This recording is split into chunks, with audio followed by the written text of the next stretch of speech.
Welcome to the My Creative Days podcast, where we will talk about all things DIY, home decor, decorating tips, and creating a beautiful home on a budget. I am hoping our time together will spark a creative idea, help you plan your next DIY, or inspire you to finally tackle that project you keep putting off. Grab your favorite cup of motivation and let's chat.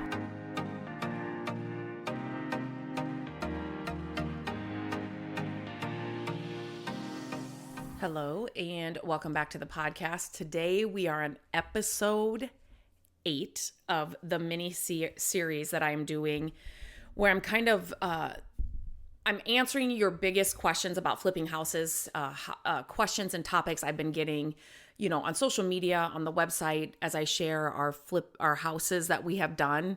So this is episode 8. If this is the first episode you're tuning into, like I said, this is just kind of a mini series that I'm doing within the whole podcast. So the podcast, we've been doing it for years, so there are tons of episodes. But this little mini series is all about flipping houses. So I recommend going back and catching the first 7 because they walk you through everything from finding your first flip, building your, estimated costs, budgets, is flipping even right for you, managing surprises, financing a flip, and all of that. So those are 7 podcasts before this one. So definitely go and binge listen to them. And as always, if you hear a podcast episode that somebody else would like or would find helpful, please share the podcast. I always appreciate everybody that shares the podcast because it just helps us and it helps, the information to get out there. Today, we're going to dive into one of my favorite parts, and that's the design and kind of decision phase of what to do and what not to do. And this one is great because I get questions, or I should say comments, all the time when we are doing flip houses where people who, and you can tell that these aren't people that are really truly interested in doing, in flipping, but they're just kind of being snarky a little bit, which bless them. I appreciate all the engagement. It never bothers me, but it'll be things like if you're putting in new laminate countertops, they'll be like, why aren't you going with stone? Or why aren't you tearing out that wall when you definitely don't need to? Or, those kinds of things. So I think a lot of first-time flippers think that this is what flipping's all about. This part, designing, decorating, those kinds of things, especially if you watch the flipping process on, a channel like HGTV or something. Those shows, I've watched them all. Those shows are super fun. They're just so unrealistic. And they're, sharing makeovers and design things that are just, you have to know what your house is worth in the end. And you have to know if you're flipping to sell, what your ideal buyer really is looking for that house in that market, in that neighborhood. Every house tells a story, right? And part of your job as a flipper is deciding what parts of that story to keep and which parts need to be rewritten, right? Some things are absolutely worth saving. Original hardwood floors, solid wood doors, vintage hardware, built-ins. These are features that give home character and value. But now some of the houses that you do, like not all of our houses have had original hardwood floors. The one we just did. And that was definitely something that we put in the budget to get redone. We had another house that had original hardwood floors, and I think we had 2, that we had the hardwood floors redone. Those are kinds of things that if you've got those things inside your house, you do want to preserve them. You do want to keep them. But things like, obviously, water damaged flooring, crumbling tile, dated carpet, anything that makes a home feel stuck in a decade in a bad way, that's when maybe it's got to go. So when you first walk into a potential flip property, you should be asking yourself, what adds character? What do I notice about this house? What's really great about this house? And what adds value? Is there anything in the house that adds value? And what's just dated or damaged and just needs to go, right? So you should pretty much, and the more you do this, and every house is going to be so different, the better you'll get at this. So the things that check check both character and value, obviously, you're going to try and do your best to save it, right? A lot of buyers love those original touches as long as they're preserved right, if that makes sense. So those things will definitely stay.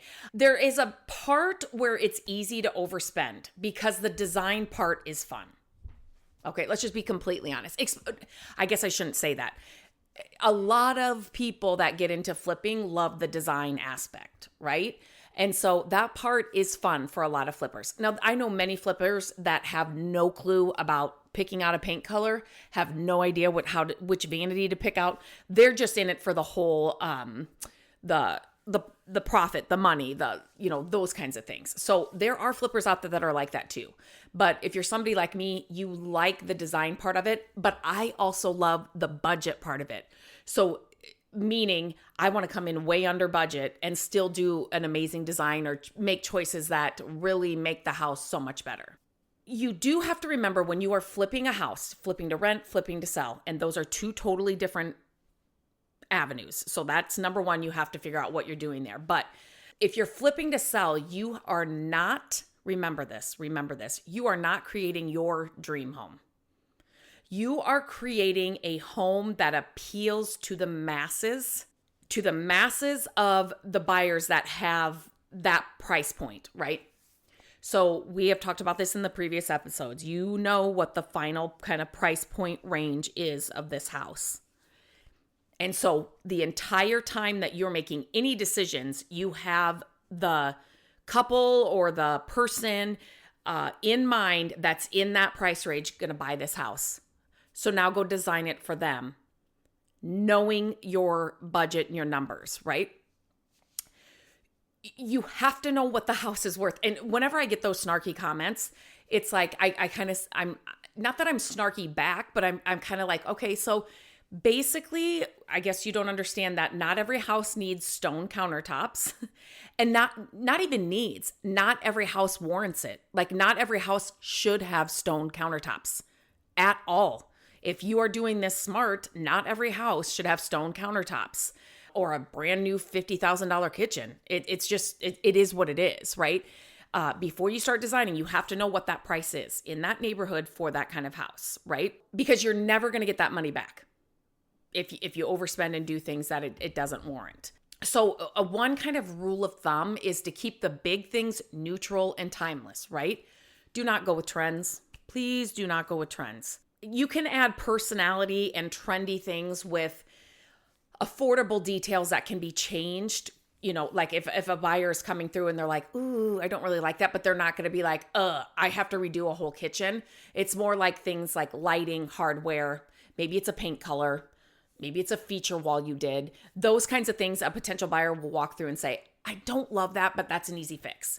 Whereas if you have invested a $60,000 kitchen and they hate it, they're not going to buy that house because they now have to rip out that $60,000 kitchen and put in an expensive kitchen. You want buyers to walk in and think, I could see myself living here. Not this looks like someone else's taste. Not like this looks like someone else's taste. You want someone to be able to walk into that house and be like, I can totally see my furniture in here. And maybe I would just add, like I would just paint that one wall green, or I would just, you know what I mean? Like they can picture it.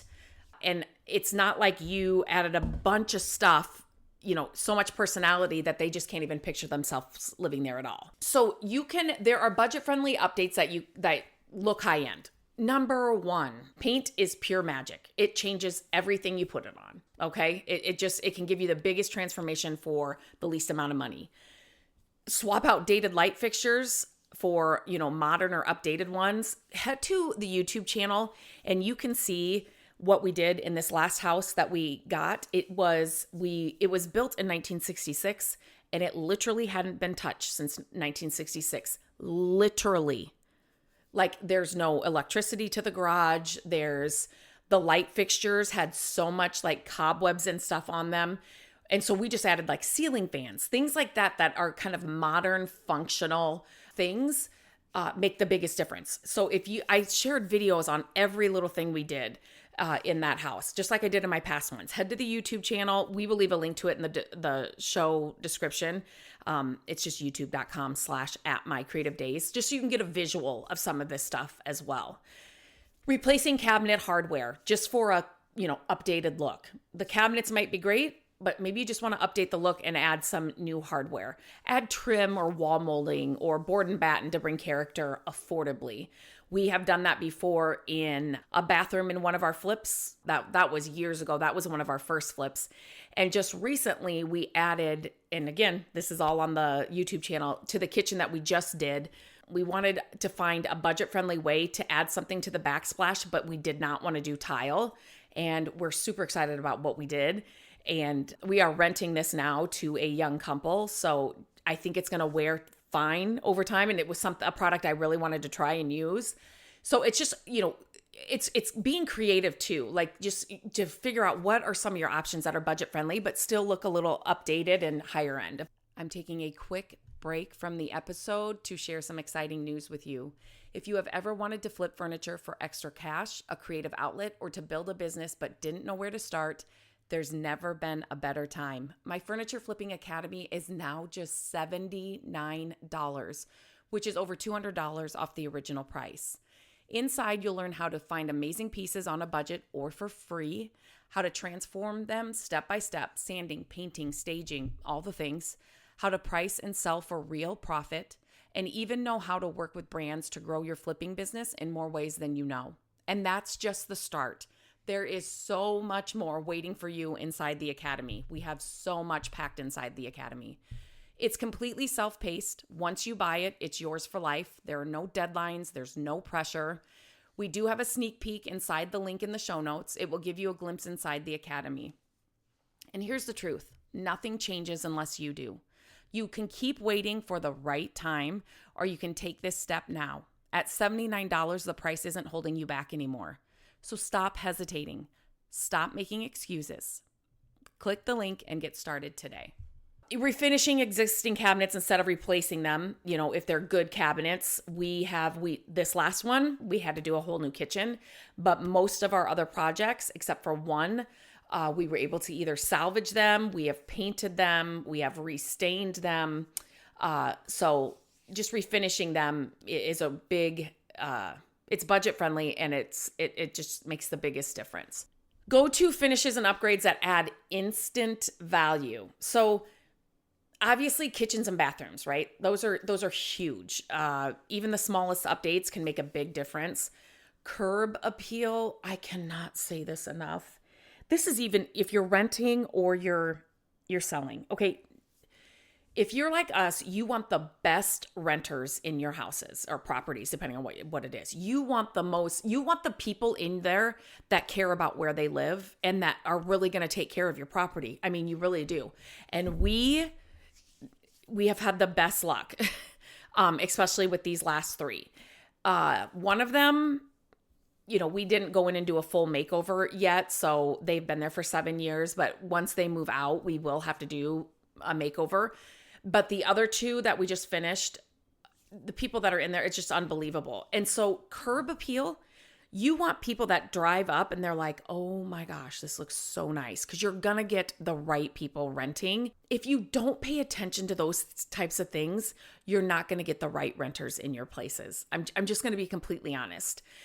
I go back and forth with this stuff with certain people in my personal life that say, you don't need to do that. You're just renting. That is their favorite thing to say to me. You don't need to do that. You're just renting. And every single time I say, I want me living here. I want somebody like me to give a dang about where they live and they want to take care of the house. So yes, I want to present this house as best as I can. And obviously, if you're selling, you know that curb appeal is, you have to have that, right? Because you're just going to get drive-bys and people aren't even going to come and look at the house if it doesn't look good on the outside. But it's so important to get if you want the right renters inside, curb appeal, it makes the biggest difference. Flooring. So this is, consistent, durable flooring throughout makes a home feel bigger and more modern. And that doesn't mean that you have to get all new flooring. So again, this last one, we ripped up the old carpet, since the 70s, we think the carpet was put in. And there were hardwood floors underneath, which we knew. So we got those all refinished, but we went down to the basement and there was good Berber carpet in the basement and it just needed a good cleaning. And so we had cleaners come in and clean the carpet and it was good to go. So lighting is one of the easiest upgrades that adds major impact. In this house that we just finished, we added 2 ceiling fans. The light was better and the air movement in the different areas was just better. So those kinds of things add major impact and they're not really expensive. The design and the decision phase for that, it can be so fun, but it can also be overwhelming and you really have to reel it in. I added this here now because all the episodes before this, I really wanted to hone in on the importance of your numbers because all of this coming up now, like the episodes I'm talking about now, they all still rely on that. And if you don't keep those numbers in check, it can go sideways really, really fast. Like it's so important. Not every feature needs to go in the house. Not every new trend needs to be added. Not every wall needs to be. Here's one thing that I need to tell people that want to get into flipping. You don't have to tear down one wall in any house to flip a house and make it profitable, to sell, to rent. And I think that like HGTV and those kinds of shows, they share, like it has to be a major renovation. Work with what you have and just make it better. Work with the bones you have and make it better. Now, obviously, if you have major things that need to be fixed, right? Plumbing, electrical, we talked about all that. Has to be done, right? But other than that, keep it simple. Work with what you have and make it better. Every decision should make financial sense. Every decision should make financial sense when you're flipping a house. Your goal is to create a home that feels fresh, livable, and aligned with the neighborhood. Right? It's not a Pinterest board come to life that costs twice your profit margin. Like don't get into it if that's what you think this is, right? That's pretty much it for episode 8. I think with this one, the biggest message is here. You need to keep in mind the neighborhood and the house that you have. That is what you're making over.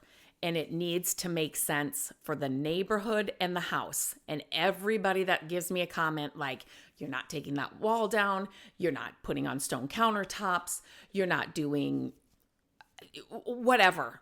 Nope, I'm not. We are not doing that here because it doesn't make sense. I mean, literally, that's the answer. It doesn't make sense for this house. And you just got to keep that in mind. The design part is super fun. It is super fun, but it's really... To be completely honest with you, I mean, it's a good chunk of it, but it's not all of it. It's really only a portion of flipping houses. So don't get into it just for the design aspect at all. Do not. I'm just telling you now, it is a fun part of it, but don't get into it just for that alone. If you have any questions about this episode or any episode of the podcast, please, you can reach out to me on Instagram, DM me at mycreativedays. You can also send me an email, lindsay@mycreativedays.com. Your feedback is how we produce the content that we do, no matter what it is. So please don't be shy. I never share your name. It just helps me so much to know what content you're needing, what questions you have that I need to. Maybe I have to do a follow-up podcast episode, and I would be happy to do that with your feedback. Another thing I am mentioning, and I did kind of talk about this, but if you listen to the podcast and enjoy it, please make sure that you are subscribed to our YouTube channel. We do upload the podcast to YouTube every Monday, so it's always on there. And we have been kind of going back and forth about hosting the podcast and where, and just maybe making some changes, but it will never not be on YouTube, if that makes sense. So even if you listen to it on like Apple, Spotify, wherever, make sure that you are subscribed to our YouTube channel, because I just don't know where we're going to be hosting it coming up, but we will continue to always host it on YouTube. So We will leave a link to that in the description. And when you're there, after you hit the subscribe button, there's also a bell you can click and you will be notified when anything new comes up on the YouTube channel. And I am uploading not only the podcast every week, but I am uploading multiple videos every week on YouTube. So the DIYs, the house flips, all of that kind of stuff is all on my YouTube channel. So you're not just getting the podcast, you'll be getting a lot more on there as well. So until next time, I hope you have a great day, and I will talk to you very soon. Hello, friends. Thank you so much for listening to the podcast. I'm grateful that you tune in every week and that you share the show with your family and friends. I love having creative chit chats with you, and my hope is that this podcast will inspire you to try a new project, start a DIY that you've been putting off, and decorate your home exactly how you want it.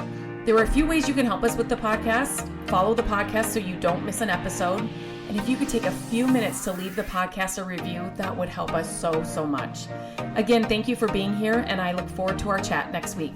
Bye-bye.